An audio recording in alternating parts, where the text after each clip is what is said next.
Ladies and gentlemen, children of the interwebs, it's Sebastian Envy, the strong style, nerd strong style, cinephile. Sara Lance returned to Arrow Monday night. Let's geek about that for a few minutes here. Now, we've known for a minute that Katie Lotz was due back in Star City as the amazing Sara Lance she has played since season 2. Felicity called Sara to help bring Laurel back from the brink. This, of course, the Earth 2 Laurel has been masquerading as the Earth 1 Laurel. Emiko pinned criminal's death on Laurel as payback for spilling the beans about her to Oliver and her killing ways. With the police after, Laurel said F this district attorney life and decides to look up an old criminal gal pal, Shadow Thief. The two pull off a few crimes together as Sara, Felicity, and Dinah try to help her back on the path of the straight and narrow. Which, after a few heart-to-hearts and Laurel trying but not really trying to blow up Felicity and Dinah, they succeeded. Laurel is back! Although Sara has convinced her that part of redemption is to stop running from the shady stuff you did in the past, so Laurel is now bound for Earth 2 to face the music. Now, does that mean that Cassidy is off the show for good? Well, we have word that she'll be in Season 8, but which Laurel? More Siren, or maybe flashback Earth 1 Laurel in what I can imagine will be one of many callbacks to Arrow's past as the show moves towards its end. Meanwhile, Oliver and Dig check up on some Emiko business, with Oliver still thinking he can make his sister into a good person.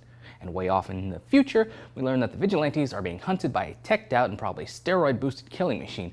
We also learn more about the Canaries, and that while vigilantes, the Canaries is a place for women to come to when life has dealt them a crappy hand to find support and strength to get back up and keep fighting. Now, I'm sure it's not a literal fight with every single one of them, but life can be a battle for us all, no matter what form that battle takes. Now, me ain't trying to hear what Dinah's saying. She wants payback and blood for the deaths caused by the hunters and ignores Dinah's pleas to stick together. She finds a hunter who has just dispatched another Canary and tries to take him out. Naturally, she fails spectacularly, only to be saved by the Black Siren, who has a couple of Canaries with her. Now, are these the same as Dinah's, or does Laurel have like her own branch of Canary girls? Remains to be seen. Now, while Laurel is gone in the present, will this keep her going in the show by having her appear in, the flash forwards? The idea of the Canaries is cool and could be something they set up for a Future World spin-off for Mia, where she takes over for Dinah, or perhaps Zoe takes the lead of the Canaries and serves as a co-star of the series, if it ever gets that far. Who knows? Otherwise, the Canaries could have been set up, I think, a little bit better to make us care more about them as they're taken off the board by the super vigilante hunter. And that's the problem with doing stories the way Arrow has, in, telling two stories at the same time. It's hard to put focus on and develop some ideas that could really use it. But Laurel being gone is again lightening the load of this bloated cast that I've said and will continue to say I am a fan of that move. Though I do wonder just who will be left at the end. You would have thought before Emily's departure announcement that it was going to be whittled down to original Team Arrow, but not so much now. Now, overall, I was a fan of the episode. I'm still hoping beyond hope that this rushed redemption angle with Emiko just blows up Oliver's face and that she just remains a tried and true villain. I mean, just let her be bad guy. There's nothing wrong with that. Now, I love anything with Katie Lotz in it, literally anything. I'm still hoping to catch her at a con or something where I will likely, unapologetically fangirl out. She won't care. I'll just do it. I've been a fan of her since day one on Arrow, and of course following her evolution to Legends of Tomorrow and her ascension to Captain on the Wave Rider, and a focal point of that series. Now, I was not a fan of Sara getting her butt handed to her by Black Siren in the scene that she arrives in. Of course, I know, because plot. Because seriously, I know Sara on not even her best day can mop the floor with Black Siren, but they needed the story to drag along, which is fine, whatever.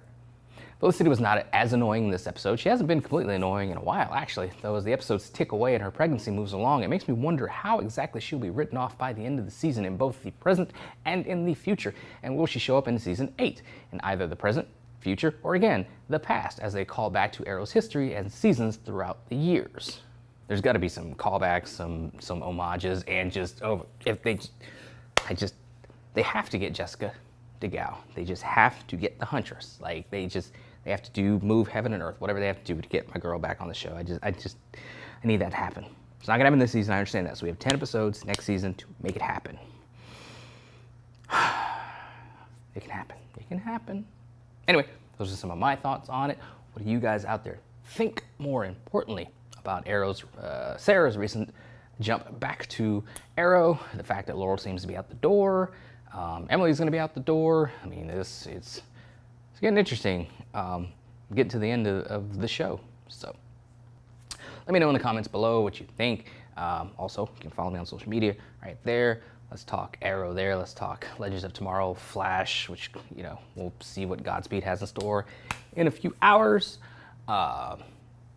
lots of other things. I mean, we can geek about Endgame, which is going to be coming out soon on my birthday present to me.